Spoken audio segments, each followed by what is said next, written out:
This will be a PSA. This will be the only PSA. The topic that we are talking about today is going to be graphic. Um, it's going to be discussing politics. It's also going to be discussing tough topics like suicide. It's going to be talking about violence. It's going to be talking about some crazy stuff that's going on in the world. So, um, I'm just going to be rather frank. If this is not a podcast episode for you, that's totally fine. Please leave now. Don't watch this if suicide's a tough topic for you. But the topic that we're going to be discussing today is about a man who, for lack of any better phrasing, he killed himself outside of Donald Trump's trial. And the reasons for doing so are pretty crazy. There's not any other reason or any other way I can say that. It's just he did something that's kind of crazy for a pretty crazy reason. So we're gonna dive into that today, and we're gonna discuss it. So if that's not for you, please leave now. Thank you.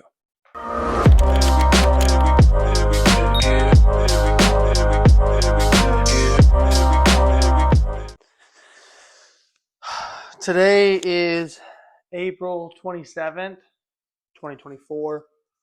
Um, Today we're going to be discussing a rather tough topic, like I discussed in the introduction of this video. But um, approximately 8 days ago, I say approximately because at this time I'm recording and I haven't looked it back up, but I believe it was April 19th, which would be 8 days ago at the time of this recording. Um, a gentleman named Azzarello took a bunch of pamphlets and threw them around the ground. He took a sign, and he was protesting outside of Donald Trump's trial. I think it was for the hush money trial regarding Stormy Daniels. I'll be frank, I don't keep up with the whole Trump thing. It's a new fucking investigation every week. I'm tired of it. It's kind of old. So I stopped tuning in. But we've been we found this gentleman named Max Azzarello who found himself outside of Trump's mini trials, one of Trump's mini trials. He threw some pamphlets on the ground and he held up a sign that essentially just stated, "Our government is in cahoots with one another. The left and the right, they work together to push us down." And his belief was that we are being plunged into a fascist world coup. I'm not going to lie, I kind of agree with what his thesis was. So, anyways, after he held that sign up for a while so he could get some press, he then took a canister of accelerant, probably gasoline. He doused himself in it and he lit himself on fire. And there's a lot of video evidence of it, and I have a lot of the evidence myself on my phone or on my laptop. I've been thinking about it for a long time, the past 8 days here, about if I'm going to share that. And I've, after last night, speaking with my wife, I've discovered that that's probably not going to be the best idea. I could share any of the evidence with people who would like to see it. Of course, I'll have to see if it's something I could post on it. Patreon, it's just links and research and data. I should be able to. But anyways, I have his autopsy photos, and I have a video of him, which I'll probably post at the end of this. I'll have my wife post it at the end of this podcast, but there's a 20-second clip of him basically singing, he wants us to start a revolution in his name. So let's dive in a little bit. His theses, as we found on the last episode, his theses are pretty in depth. The guy is kind of a rambler. He's got I don't want to say mental illnesses, but you can definitely tell that his beliefs caused him to slip down the slope a little bit. I still ultimately believe he may be onto something.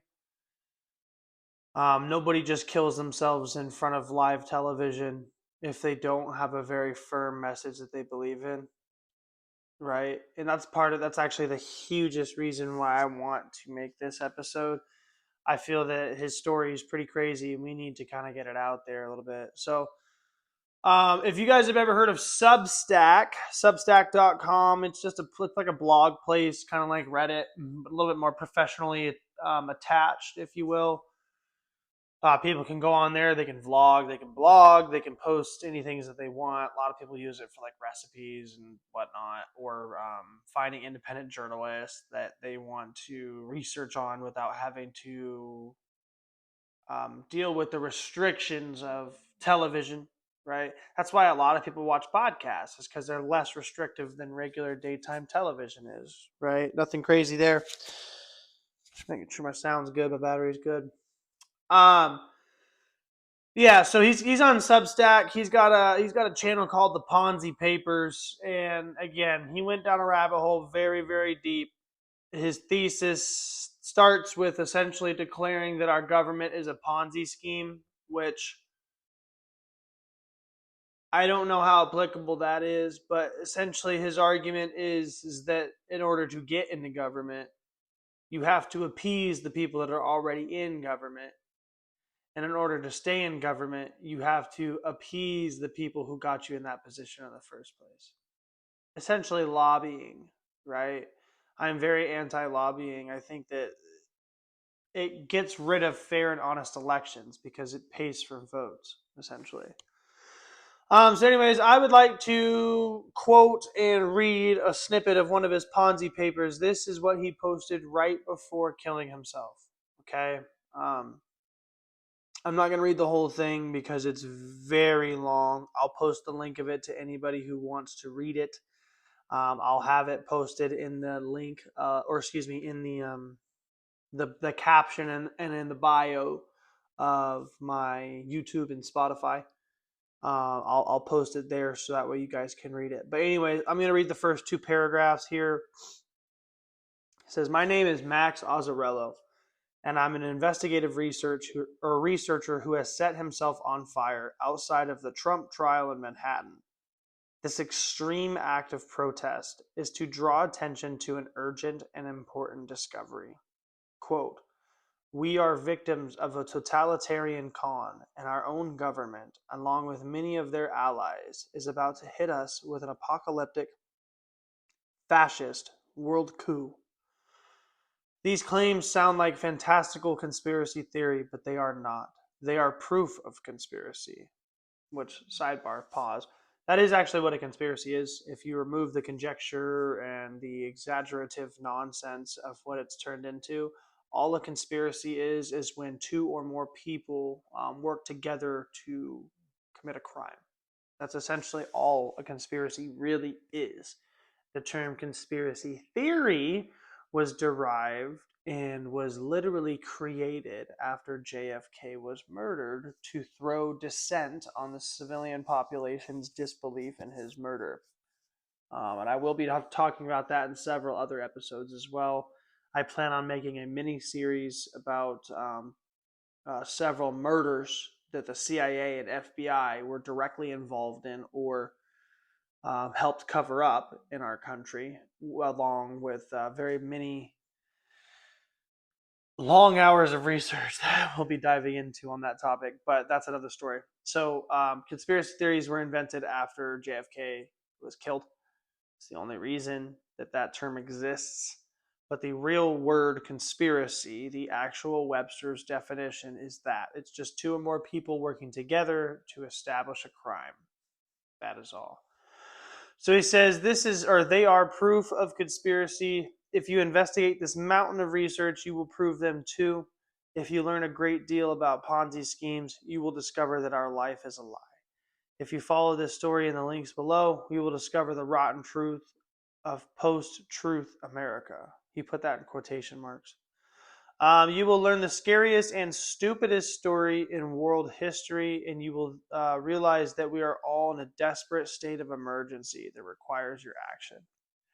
I want to include this as well too, because this is very paramount. But he says, "To my friends and family, to witnesses, and to first responders, I deeply apologize for inflicting this pain upon you. But I assure you, it is a drop in the bucket compared to what our government intends to inflict. Because these words are true, this is an act of revolution," is what he said. And then he goes on to really lay it out. And he's got links for fucking everything. And I mean everything. He's talking about blackmail operations with Jeffrey Epstein. He's talking about how the Clintons and the Bushes and the Obamas and the Bidens and the Trumps and the Clintons again with Hillary. They're talking about how, or he's talking about how they are literally all buddy buddy. They're cozied up, elbows to elbows. And there's evidence that suggests that they're not actually enemies, and they just, they pretend that way very facetiously to get us to hate one another, and furthermore, to get us to be subjected like the peasants that they think that we are. Again, I'll probably just post the raw data out there if everybody wants to read it, because frankly put, it's a mess. And he even says it at the end of the blog. It's rather sad, but he said that because of the stress of the situation, he hadn't slept for days leading up to his death, for rather obvious reasons.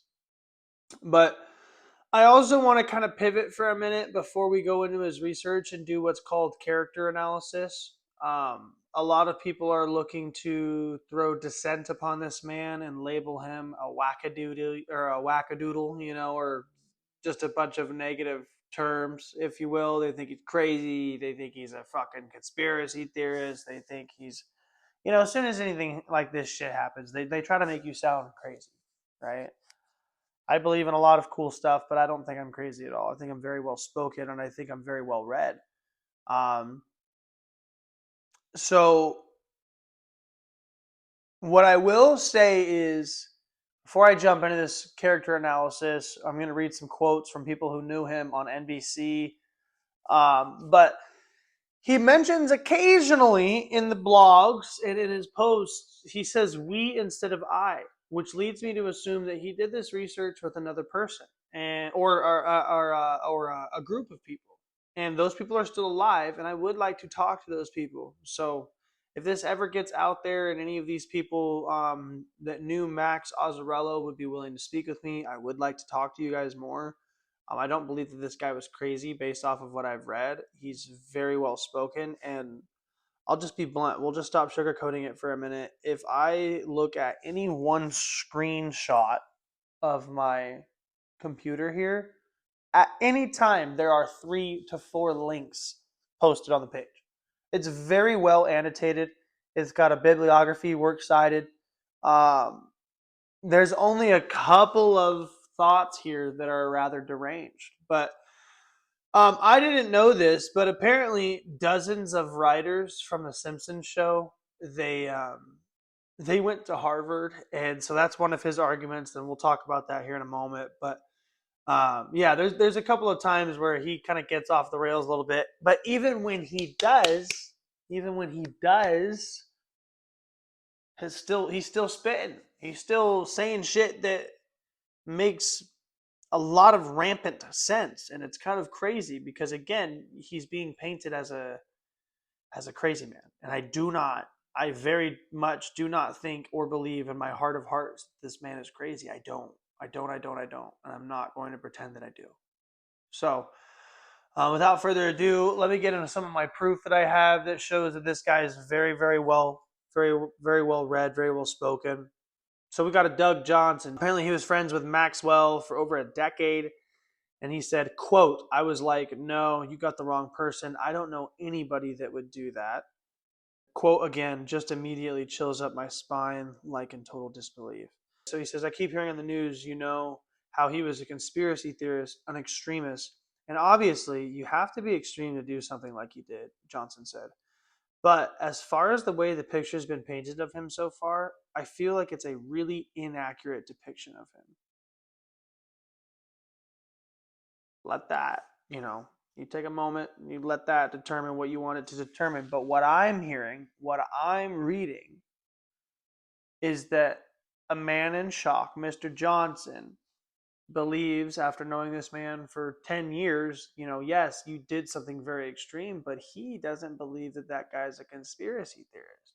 He doesn't believe that the man himself is an extremist. He just did an act that was extreme. So if that's a personal loved one of the guy, here's my take. I trust the words of people who know people more than I trust the words of strangers who don't know people, right? I think that's a pretty good rule of thumb in life. Probably trust the guy who knows another guy than to trust a stranger in their opinion, right? I think that's probably a good way to go about life. So let me see if I can find some other quotes here. This is from NBC, so you kind of know how that is. They're kind of in the matrix, if you will. NBC puts out, they just churn out propaganda like Fox and CNN, so it's hard to get anything that's valid, if you will. But they did post the photo of him in outside Manhattan court, and I'm finally able to see it. It says the sign that he held up right behind him, or not behind him, right over his head, rather, while he was outside publicly protesting with his pamphlets. The sign says, Trump is with Biden, and they're about to fascist coup us. I'm not going to lie. It feels like that. It really does. Based on the last episode, we talked about how I told you about how the sides have kind of switched last 15 to 20 years. I think that Trump has been plunging the GOP, the grand old party, which is the Republican. I think that he is plunging the Republican Party and making it lose authenticity. And I think Biden's doing the same thing with the Democratic Party, and here's why. And he thinks so too. So I'm kind of summarizing both of our points here. But he believes that the rise of MAGA has stirred up dissent within the Republican Party, meaning not everybody in the Republican Party is MAGA. It's actually not even most of the Republican Party, but they are the loudest. And so when they get in there and they get loud and they get rambunctious, they're making the rest of the party look like shit. And Biden is doing the exact same thing with the Antifa crowd and the Free Palestine crowd. Columbia University has had such bad protests that I don't think it's going to happen. I'm going off of rumors, but there's rumors that they want the National Guard to deploy. And that's fucking scary. Okay. I want you to think about that for a minute, having a National Guard deploy for protests. Now,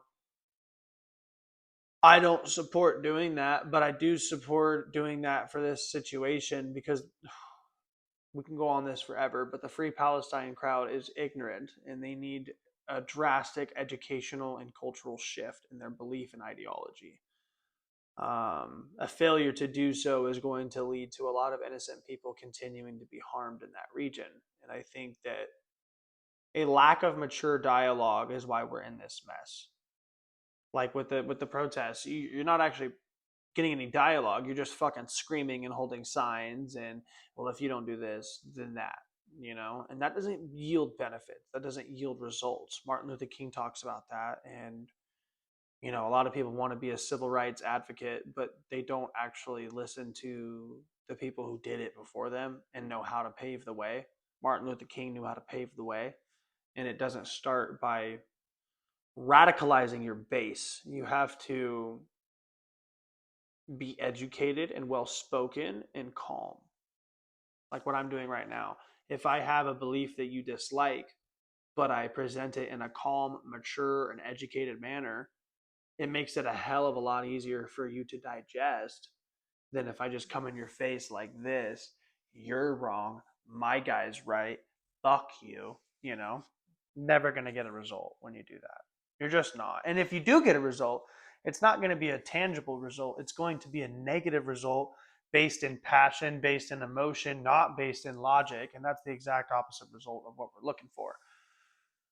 With that being said, what this man did was a very emotional response. It was a very extreme response to a belief system that he developed. However, sometimes passion, emotion trumps reason and logic, and you have to know your base, right? Don't radicalize them. You have to know them. You have to be educated by them. I think he knows what he's doing. I'm going to say it right out loud before we go into anything further. Rest in peace to Max Azzarello. I believe very similarly to what he believes, but I would never light myself on fire. I'm not that passionate. I'm not even that passionate about communists and pedophiles. I'm not going to kill myself to get the message out about you, you know? But he believed that, and that's exactly why I want to talk about him. Anybody who's willing to do that is pretty crazy, you know? Like in a good way, not in a bad way, but like somebody who's willing to do that truly believe what they believe. Bada bada ba. There we go. So we got some more quotes. We got a Mary Pat Cooney. I hope I'm not saying that right. Mary Pat Cooney. He worked with Azzarello 9 years ago at the Liberty Hill Foundation, an LA-based social justice nonprofit. She described him as a selfless person, which of course means that he cared, or his actions spoke more about other people than about himself. Or bad phrasing, but you knew what I was going with that. He cares about others more than he cares about himself. He doesn't make decisions that are going to lift himself up and put other guys down. He's going to do things that will lift up those around him. Quote, always happy to help people if they have had a problem. Another quote, direct quote, he was highly intelligent, thoroughly dedicated, funny, and kind. That's the person that I remember. Here we go. Another friend. Johnson. Another quote from Johnson on here. And he said, I swear, as far as history and politics and, social studies, social matters, stuff like that, there wasn't a topic that he wasn't knowledgeable in. And it was like the equivalent of me typing something into Google and then Max is spitting out the information to me. And he was accurate with it. I like that quote specifically because many of my loved ones and many of my friends and also many of the people who are literally going to watch this episode, they'll be the first ones to tell you that I behave very similarly in that regard. My wife calls me her human calculator and her human Google sometimes, Kind of odd. Kind of odd. Again, I would never light myself on fire, but this guy is a very smart man, and you've had multiple people that say that he's a smart man. This guy flat out called him Google, I don't think that the picture being painted that the guy's a crazy conspiracy theorist is the right way to go about it. He is so fucking well read. And I have a hard time following what he's typed out for us to read because there's just so much source material. Guys, the past week I've been reading shit every single day trying to find out how am I going to talk about this guy because he's quite literally all over the place. Let me go ahead into some of these things that he talked about. He talks about how the Simpsons teaches us that we'll never get ahead in society and that we'll always work for our corporate overlords and that we'll own nothing and be happy. He basically said that we are being nuanced into totalitarianism and we're being conditioned into totalitarianism. I'm not going to say into communism because communism is a political belief, but it's almost always based in totalitarianism. But he's just saying that regardless of who's going to be president, left or right, we're going to get a totalitarian government soon. This kind of just reinforces my personal belief that, yes, the two-party system is crippled in America. It doesn't work. It doesn't benefit us. He believes similarly. Let me try to find some snippet that'd be good. Beautiful. This is perfect. So here's one of his brief summaries of what his thesis is. Okay. So Let's go ahead and just summarize two paragraphs here. I'm just going to go straight off the top. It says, lastly, we string these major discoveries together. Cryptocurrency is an economic doomsday device. Our government is a secret kleptocracy.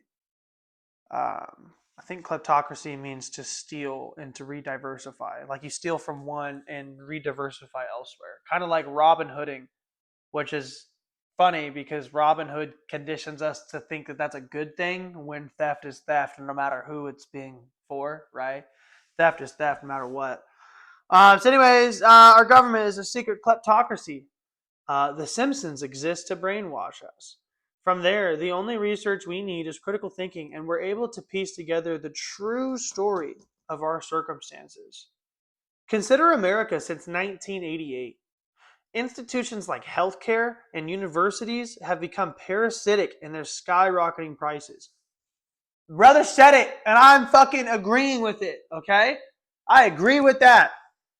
Call me a communist for a second, but we do need a socialized healthcare.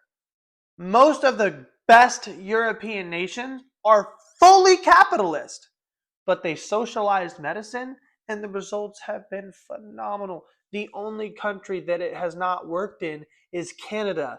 And I love my Republican brothers, but they always look at Canada as the socialized medicine doesn't work argument. And it's like, no, Canada is just very tyrannical and it fucking sucks. It's not socialized medicine that sucks. It's fucking Canada that sucks. Moving on, right? Okay, so he says institutions like healthcare and universities, they become parasitic.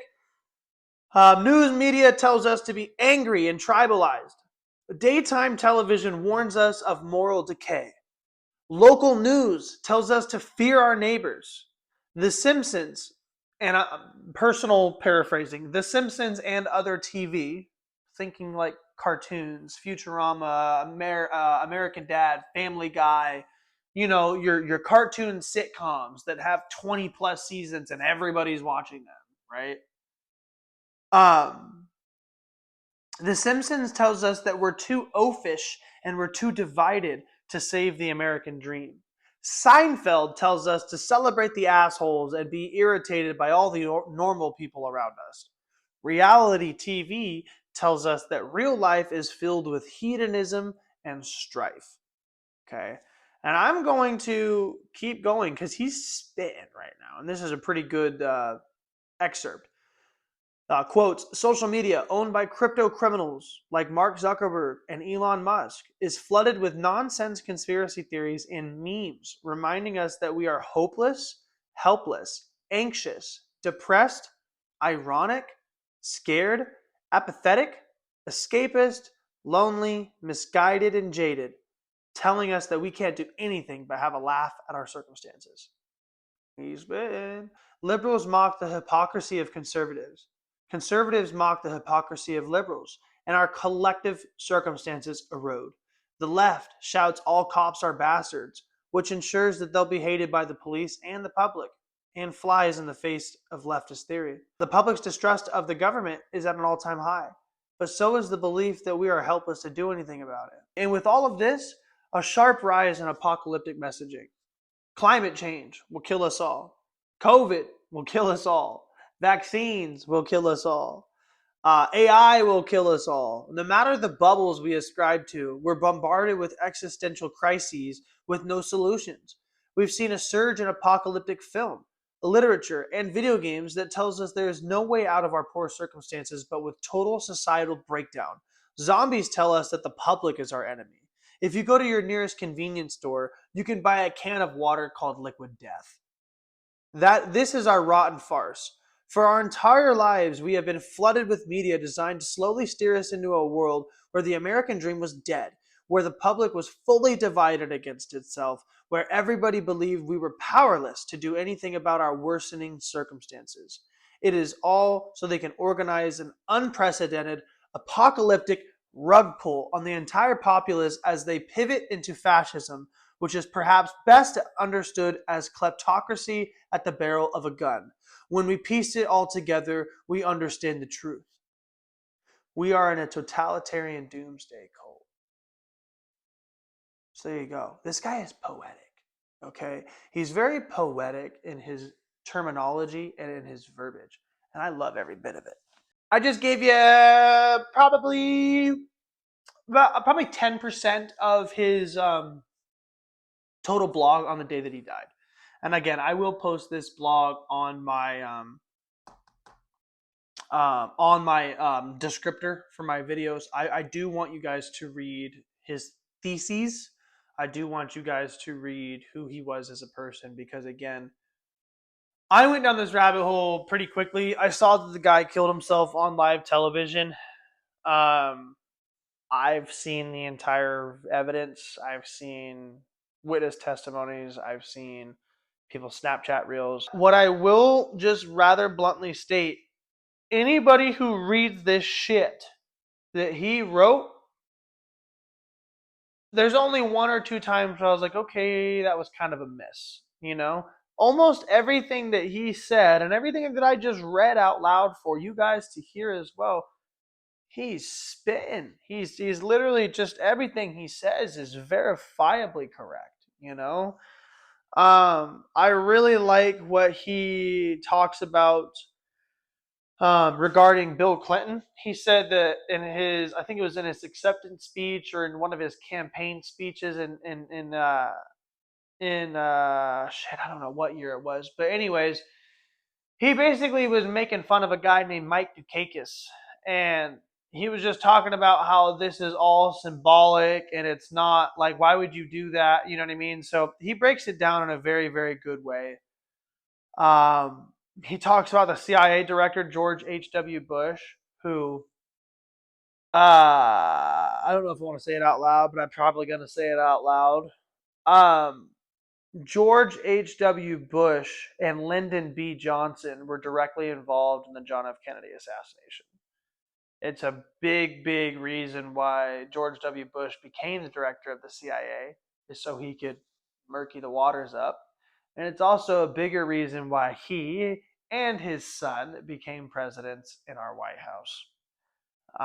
We'll discuss that on another episode because that's a very deep rabbit hole that'll probably take hours to discuss. Most likely, it's going to be best that I discuss that with a guest on the show because I'll have to pull up research on it, and it would be nice to have another person chatting about that live, maybe to go about maybe with you there.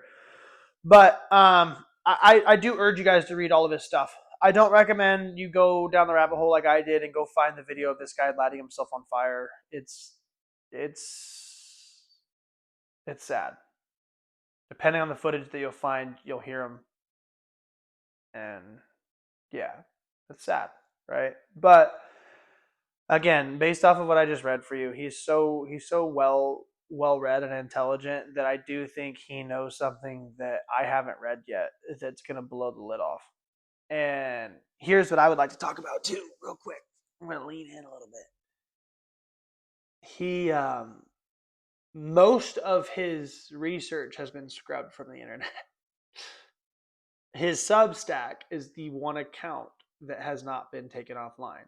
His Instagram, his YouTube, his Twitter, his Reddit, all of those have been offline.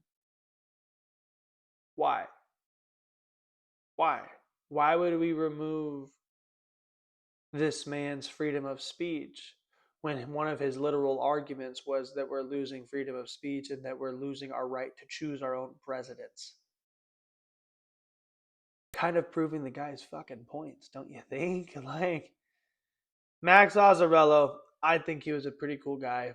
Now, I apologize for this episode being slightly half baked. I feel like I still got a lot of good info out, but because of the time sensitivity, I want to get this out quickly. I didn't have enough time to really, really dive in. So I might do a part two when I find some further research.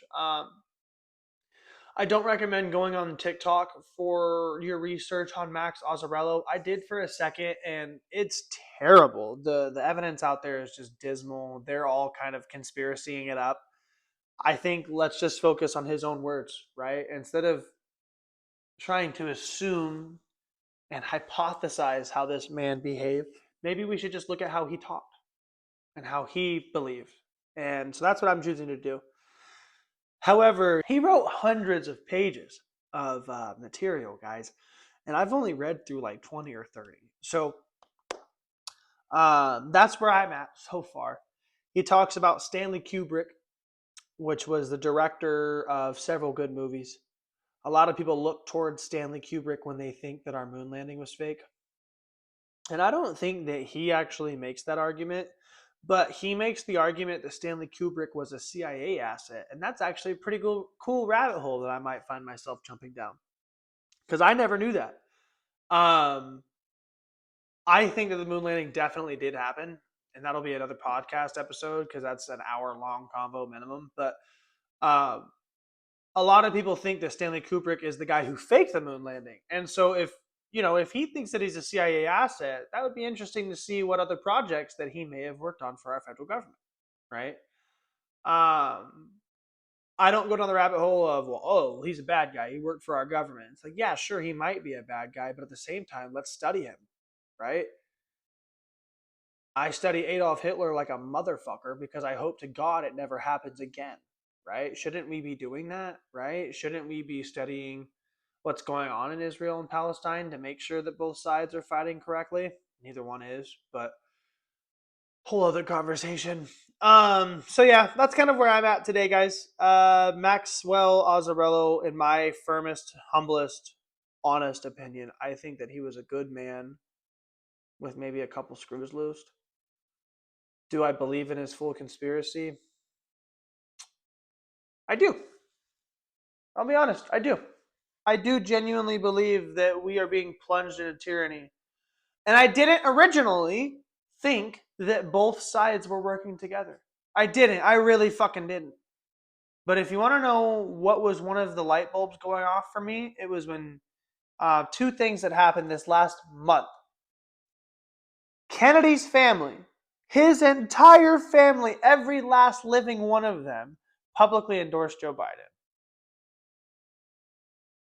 And in a free and in an honest election, no political family that's been around in our country's politics for 100 years, roughly. Joe Kennedy was in the 50s, so about 70 years. No political family that's been in our politics for 70 years would put down their own family member to endorse the same political party that killed 3 of their family members. They just wouldn't, unless they were working together, right? So when that happened, and when this man killed himself outside the trial, I just really started thinking, whoa, hold the fucking phone. Because I watched it live. I saw the sign, I saw him do everything, and then I said, whoa, this guy's on fire. What the fuck? Like, I actually saw it live. And as soon as it happened, they cut, and I think it was on CBS I was watching it on, but anyways, they immediately like, whoa, we had technical difficulties, and they cut it off. Anyways, when those two events happened this last month, I've been thinking, holy shit, maybe they're both in on it. Because the right and the left are both coming after Kennedy. And Kennedy's the only candidate that's not Republican or Democratic. He's the only one. So, and put it like this. In 2016, everybody said, well, Donald Trump's the only candidate who can't be controlled. He's the only candidate that can't be controlled because he can fund his own campaign. That man might have walked, Donald Trump, he might have walked so a guy like Kennedy could run. Because a guy like Kennedy is getting donors. He's getting donors from both Republicans and Democrats, left and right, all day long. And I do think that he's going to be a perfect storm in November. So I'm going to try to do more research on this guy. If I find anything further, if I find enough to make a follow-up episode, I will 1000% make a follow-up episode. I think that he is worthy of being platformed. I think that he's definitely a good man that died for a good cause. Any man that's willing to die for their cause is somebody that's worth sharing a beer with, buying a meal for. So, I just want to do respect by him and again say, I hope he rests in peace. What he did was crazy. It's just crazy. So, You guys have yourself a good one. When you guys are listening to this, I appreciate the few people who will, because I know, again, I'm putting a disclaimer on it that kind of will steer away anybody that thinks this might be a tough topic for them. But, hey, I'm going to also lastly state this before I get off here. If you or anybody you know who is struggling with suicide, reach out. Reach out to the right people.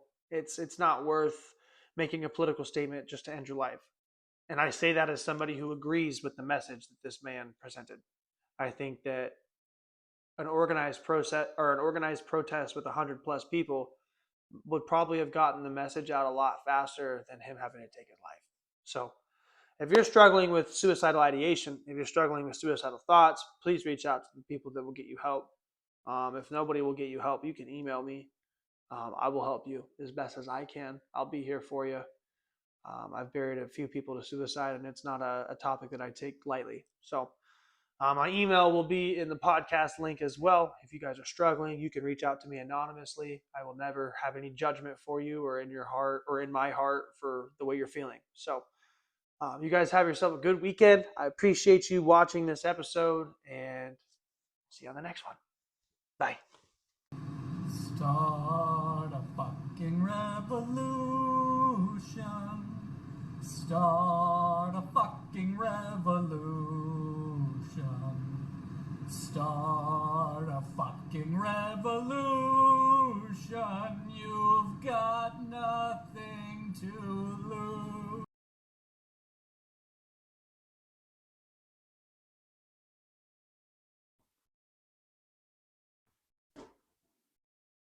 I'm just making sure y'all can see me.